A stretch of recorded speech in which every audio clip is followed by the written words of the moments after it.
कुल मिलाकर 18वीं लोकसभा का सत्र हर दिन के साथ कुछ नए मुद्दे, कुछ नए बयान और कुछ नए तेवरों को लेकर आ रहा है। तो पहला सत्र जब शुरू हुआ तो सत्ता पक्ष और विपक्ष में जमकर तकरार देखने को मिल रही है। कभी संविधान को खतरा तो कभी आपातकाल का जिक्र, हर चीज पर सियासी घमासान। हालांकि अब बहस एक नई दिशा में भी मुड़ती नजर आ रही है। विपक्षी सांसदों ने संसद भवन में सत्ता हस्तांतरण के प्रतीक के रूप में रखे सेंगोल पर आपत्ति जताई है। इसे हटाकर संविधान की प्रति रखने की मांग विपक्ष कर रहा है।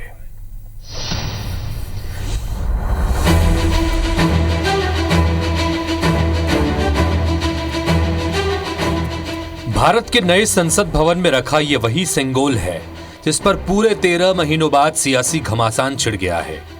28 मई 2023 को जब पीएम मोदी को नए संसद भवन के उद्घाटन के मौके पर इसे सौंपा गया था, तब इसकी खूब चर्चा हुई थी।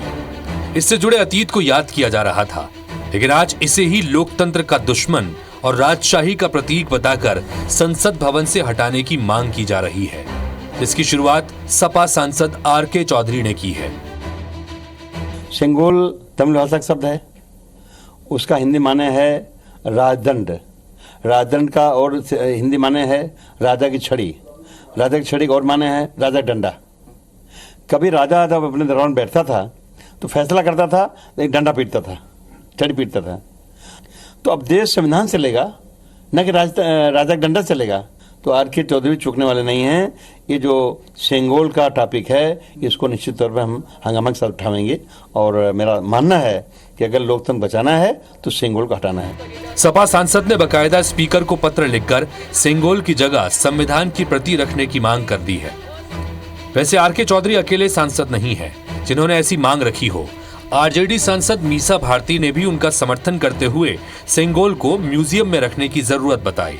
देखिए, बिल्कुल हटाना चाहिए क्योंकि ये लोकतंत्र है, डेमोक्रेसी का, और वहाँ पे अब राजतंत्र तो रहा नहीं। तो अगर सिंगोल को लगाना ही चाहिए तो उसको म्यूजियम में रखना चाहिए, जहाँ की देश के सभी लोग जाएं और वहाँ पे उसका दर्शन भी करें जो लोग देखना चाहते हैं। तो ये अच्छा, जिसने भी ये मांग की है, बहुत अच्छा, और हम लोग उसको सपोर्ट करना।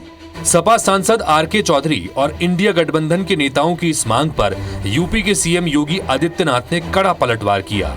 योगी आदित्यनाथ ने एक्स पर लिखा, समाजवादी पार्टी को भारतीय इतिहास या संस्कृति का कोई सम्मान नहीं है। सेंगोल पर उनके शीर्ष नेताओं की टिप्पणी निंदनीय है और उनकी अज्ञानता को दर्शाती है।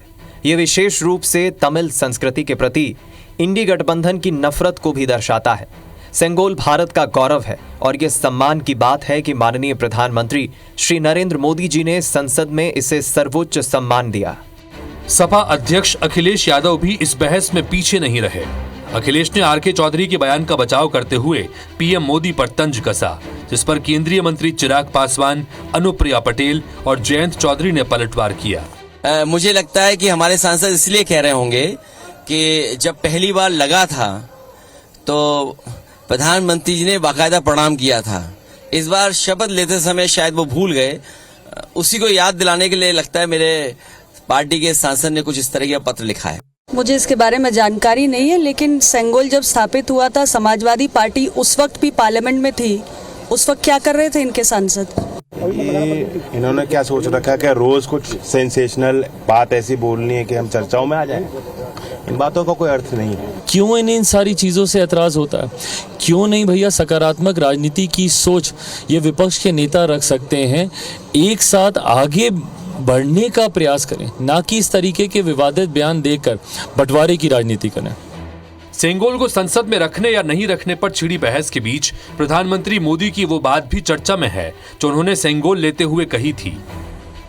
सेंगोल राजदंड सिर्फ सत्ता का प्रतीक नहीं, बल्कि राजा के सामने हमेशा न्यायशील बने रहने और जनता के प्रति समर्पित रहने का भी प्रतीक रहा है। सेंगोल फिलहाल संसद में है, लेकिन विपक्ष इसे महज डंडा बताकर म्यूजियम में रखने की वकालत कर रहा है, तो सत्ता पक्ष ने इसे सनातन धर्म के अपमान से जोड़ दिया है। सेंगोल पर छिड़े सियासी संग्राम का अंजाम चाहे जो भी हो, लेकिन यह तय है कि इस बार इंडिया गठबंधन ने संविधान को अपना सबसे बड़ा हथियार बना लिया है, जिसके जरिए वो बार बार मोदी सरकार पर हमला कर रही है। Bureau report, IBC 24।